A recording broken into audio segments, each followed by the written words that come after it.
Good Monday, everybody. Hope you guys had a nice weekend.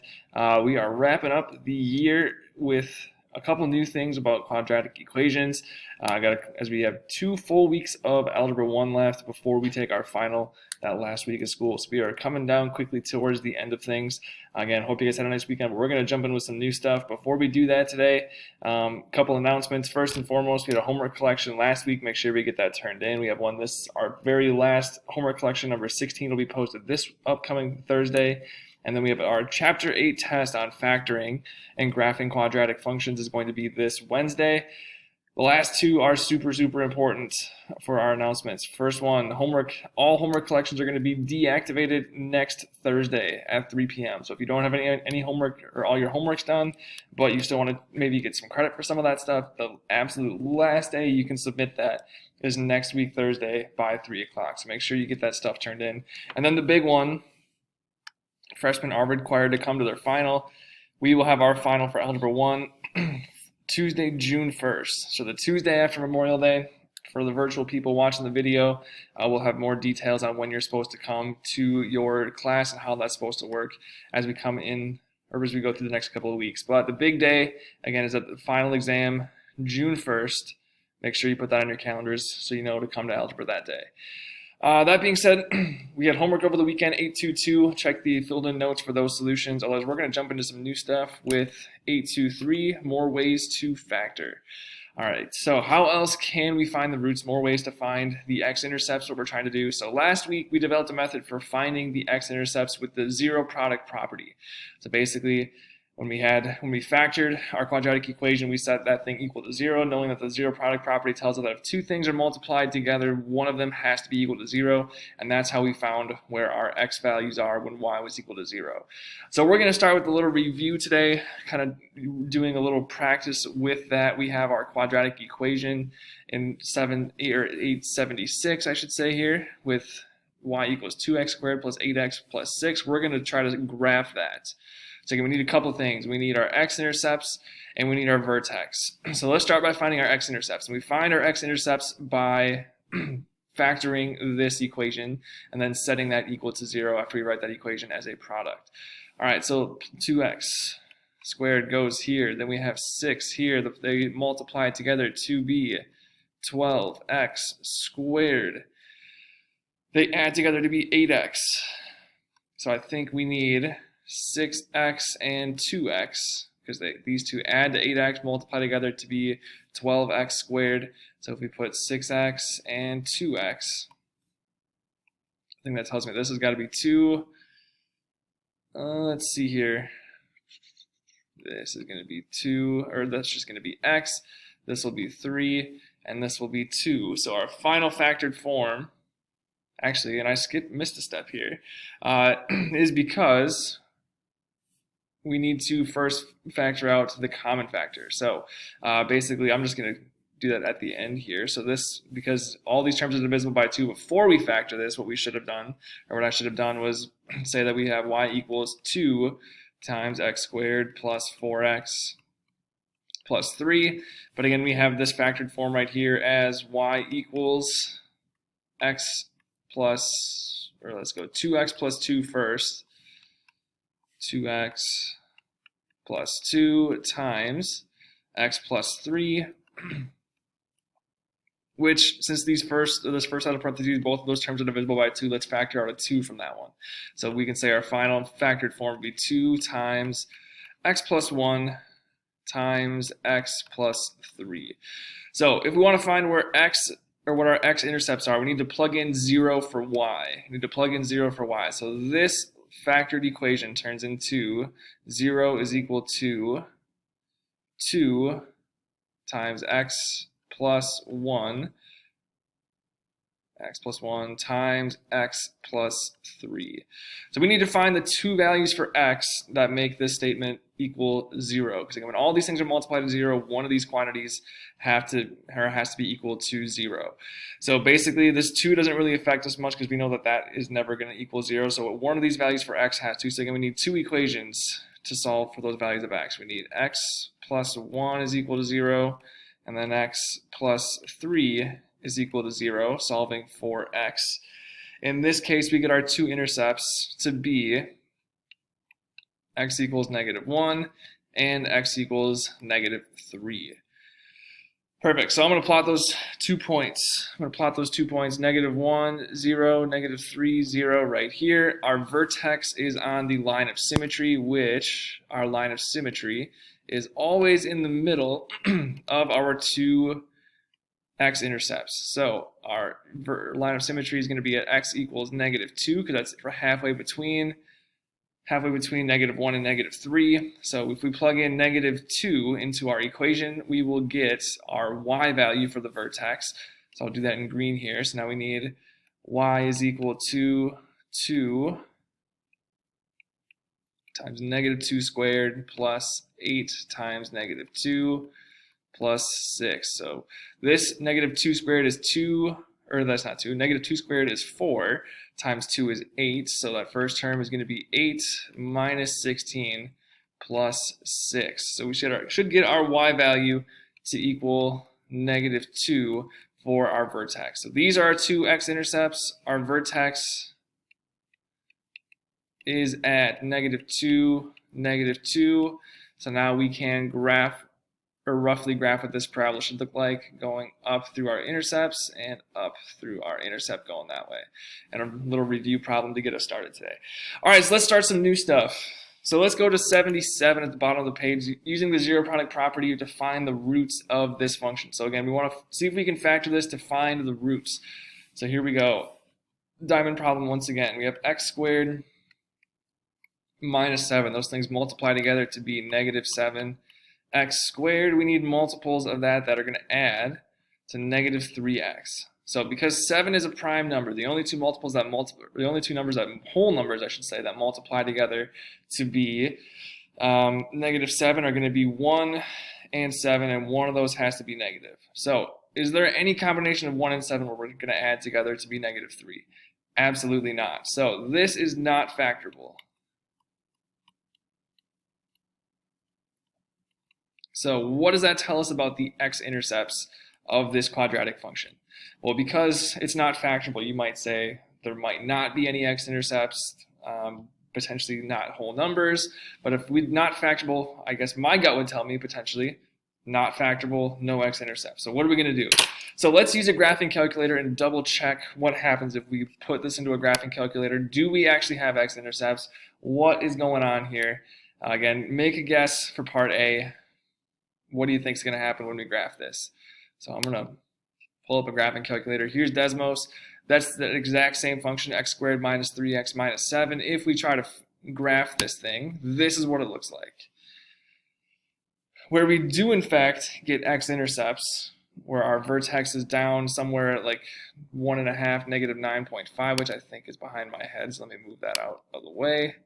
There we go. There's our vertex, 1.5, -9.25, and our vertices, or our x-intercepts, are at about -1.5 and about 4.5. So just because it's not factorable with our methods doesn't mean that we don't have x-intercepts, and we might need to use a graphing calculator for some of these problems in the future. There we go. All right, so for 78 at the top of the next page, what I want you to do is, again, if you have your Chromebooks open, pause the video, pull up Desmos, get the graphing calculator out, and do the same type of thing. I want you to type in the function, find the x-intercepts, because again, those are not going to be factorable with our regular methods here. So use Desmos like I just did, plug that function in, see if you can't find what the x-intercepts are, pulling that off of our graph. So again, that's what I want you to do for 78. Perfect. Moving on to 79 then. The following two equations are also quadratic functions. I'm going to walk you through part 1. I want you to do part 2. We're going to do part 1 together though. So this is the one that we're going to work with. So just to make sure that this is actually a quadratic, we're going to rearrange this so it's in standard form. And again, our standard form for a quadratic function is ax squared plus bx plus c. So what we want to do is, again, just kind of rearrange these variables so it looks like this. So first thing I'm going to do is rewrite that squared term. So we have 3 times x minus 2 times x minus 2, all minus 5. All minus 5. All right. So let's see here. If we now just double distribute these two things together, we get y to equal 3 times, I think it is x squared minus 4x plus 4, and then minus 5. So before we subtract that 5, we got to distribute 3 through to every single term in the middle here. So y is equal to 3x squared minus 12x, and then plus 12. And then last but not least, we have that minus 5. So now we can combine our like terms. So our final equation is 3x squared minus 12x plus 7. There we go. So it is actually quadratic, just like I said before. We just wanted to rearrange it into standard form. So again, we want to use the graphing calculator on Desmos to find the vertex of the function, and then we're going to use that to compare it to the original equation. So let's pause the video. Let's get that set up on Desmos. So as we pull up Desmos, we're going to check a couple things. One, I want to make sure that the equation that we just found and have circled in our notes here is the same as the original one. And if it is, then we're going to use that to find the vertex and the x-intercepts. And then more specifically focus on the vertex in the original form that we have highlighted at the top of the table here. So let's see here. What is the vertex? Are they the same? Let's get to it. So here's the original equation. So y equals 3 times x minus 2 quantity squared minus 5. That's what that graph looks like. Perfect. So we rearranged it to look like standard form, and in standard form, this looks just like that. They are smack dab on top of each other, so we have the exact same function. So let's get rid of that green one. Let's go back to the original equation, which is this blue one up on top. So I'm going to get rid of that one so we can only see this function now. So what is our vertex on this graph, which is right there? Our vertex is 2, negative 5. 2, negative 5.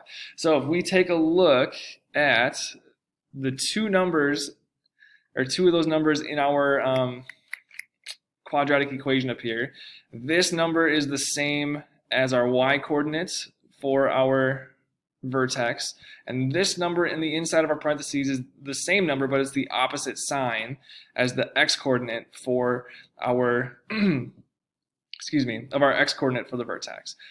So I think that could be a powerful tool for us to make graphing these a little bit easier.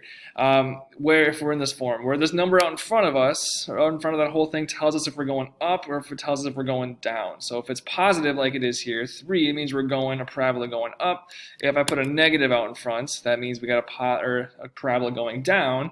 But these numbers didn't change, so our vertex is going to be exactly the same.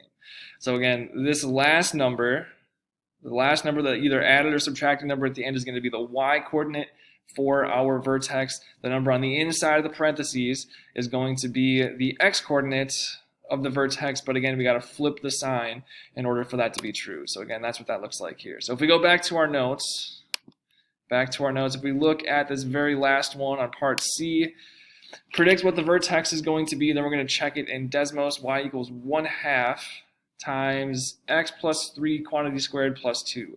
So again, the very last number is our y coordinate for our vertex. So I'm going to guess that the y coordinate here is going to be positive 2. And this number is the x coordinate for the vertex, but again, we got to flip the sign opposite of whatever's on the inside here. So that first number here has to be negative 3. So this is what we're predicting our vertex to be for part C. Let's check it with our graphing calculator. We'll turn this one off. So we have y is equal to 1/2 times the quantity of x plus 3 quantity squared, and then we are at plus 2. Plus 2. So a couple different things here. First and foremost, let's check our vertex, see if it matches our prediction. Indeed it does, negative 3, 2. And another thing to notice, there's no x-intercepts for this graph. So what in the world is going on with that? We'll talk about that more probably in Algebra 2 in a couple years for you guys. So anyways, let's turn the page. We're going to go to 80. We're going to talk about one more for today. See how we can find our x-intercepts in this form, which we're going to call vertex form or graphing form. So let's go to 80 at the top of the next page. So this function, y equals x plus 1 quantity squared, is quadratic. Let's explore how to draw the sketch of the parabola without making a table. Because again, plugging in numbers for a table can be fairly tedious, so we want to find some shortcuts. So the first thing we want to do is let's rewrite this in standard form, and then we're going to use the zero product property to solve this thing.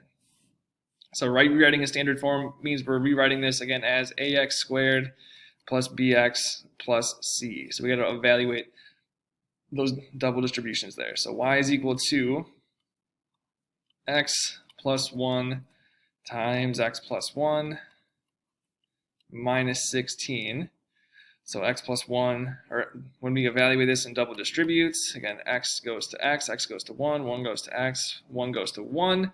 So we have x squared plus 2x plus 1 minus 16. So our final standard form would be y is equal to x squared plus 2x minus 15. Wonderful. So to use the zero product property, we have to solve the quadratic, and to solve that we need to factor basically. So in order to factor this, we can make a diamond and a rectangle if you want. I'm just going to give us the factored form for this one to save us a little time in the video, but I would recommend pausing it, factor this one on your own, and then come back and check it. So when we factor this, we get y is equal to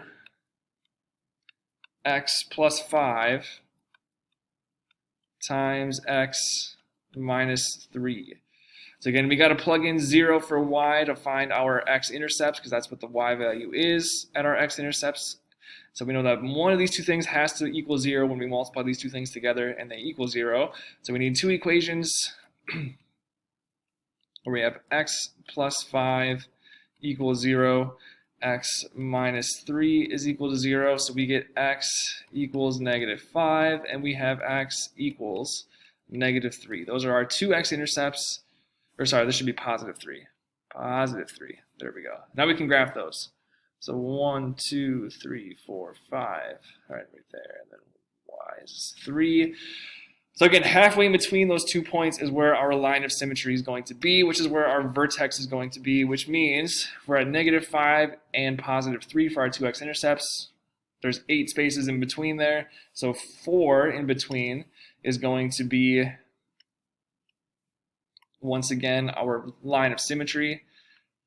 So that means we're at negative 1 for our line of symmetry in between those two x-intercepts. So if we want to find our vertex, now what we got to do is plug negative 1 into our equation right there. So we have y equals negative 1 squared plus 2 times negative 1 minus 15.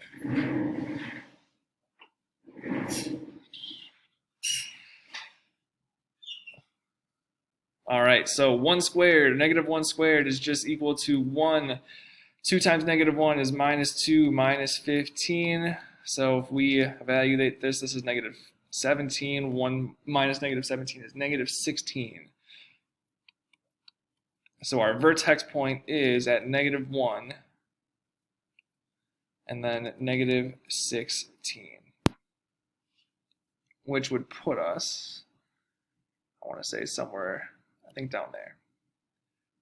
So again, now we can finally graph the rough shape of that thing, what that parabola is going to look like, and we did our job. So, all right, so one last thing for today. What I want to do is let's try to solve for our x-intercepts without having to rearrange this equation into standard form. That's adding an extra step we might not necessarily need to do. So let's try to solve, again, our equation that was just in standard graphing form here, or vertex form, and see if we can solve this without, again, having to rearrange it into standard form. All right, so there's a little guide that's going to help us walk us through that with part C at the bottom of the page. So it tells us step by step from A all the way through H at the bottom part of the page how we can plug 0 into our equation here for y and solve for our x-intercepts. All right, so again, we're trying to solve for x. So first plug in 0 for y, which is what we did in part A. 0 here, 0 is equal to x plus 1 quantity squared minus 16. Again, when we're trying to solve for a variable, we want to get it all by itself. So if we add 16 to both sides, like they do here, we're adding 16, we're adding 16.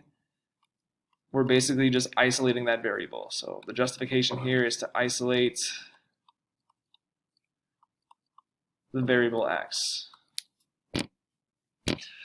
All right, so in order, now we have this whole quantity squared. So this whole quantity squared, 16 is a perfect square. So in order to get x by itself, to undo that squared term right here, we have to do the square root of both sides to get, again, x so it's not a squared term. So if we square root both sides, then we get the square root of 16, which is 4, because 16 is a perfect square. Now, the reason we changed this to the absolute value is because if we think about if we're squaring something and we're making it a 16, kind of like in part C here, we can square a positive number or a negative number and it gets the exact same answer. So for example, if I square 2 and square negative 2, they both equal 4. So basically whatever is in this chunk right here, whether it's positive or negative, if we square it, it has to equal 16. So after we square root both of these two things, the reason we make this an absolute value problem is because there's always two solutions for an absolute value. So if we take the absolute value of what this inside quantity x plus 1 and we set it equal to, again, positive 4 and negative 4, because if we square 4 and negative 4, we will get 16, which is what we have up here. So if we solve both of those equations for x, we get two x answers, 3 and negative 5. The x-intercepts are 3 and negative 5, like we found before with standard form, if we factored like we do normally. So again, I'm not sure how much we're going to touch on this. I just wanted to show it to you guys to make sure you know it's another method that we could potentially use to solve for x in this case. But if you're more comfortable changing it to standard form first and then factoring like we've been doing, by all means do that first. But again, there are ways that we can solve directly from graphing form like we have here to find our x-intercepts. So again, if we go to the top of the next page, the form of this function, the y equals minus h, or x minus h squared plus k, is called graphing form, or I'm referred to it as vertex form as well. And the reason for that is because, again, just looking at it, it tells you the vertex of the graph. And again, the vertex is in the form of h comma k, where again, we take the opposite of the sign of h. So if it's minus h here, then it's going to be a positive h in our vertex. The k, the signs stay the same. For the h, the signs switch. So a couple advantages and disadvantages for these things. Graphing vertex form is super easy because one, it gives us the vertex and that a value up in front. Again, that tells us basically if we're going up or down right away. So if we know the vertex, we can kind of roughly graph it with just those two things. Zero product property is a little more work because we need to factor it. Sometimes they're not always factorable, so we might need to use a graphing calculator, but there are ways that we can do that. All right, and then for a little practice, see if you can do 81 on your own. Again, if you feel like you want to try to factor that one, you can. Otherwise, try to use the same method that we talked about on 881 or 880 on the last page for a little challenge. So the last thing I'll leave you with today is that the homework for tonight is 8.2.3. Those 5 problems in our, what is it? I forget the color of the packets. The pink packets, right next to me here. Pink packets. Again, remember, test on Wednesday. Homework collection, the last one of the year, is on this weekend. Otherwise, deadline for stuff turning in is next week, Thursday. Let us know if you got any questions, and have a great day, everybody.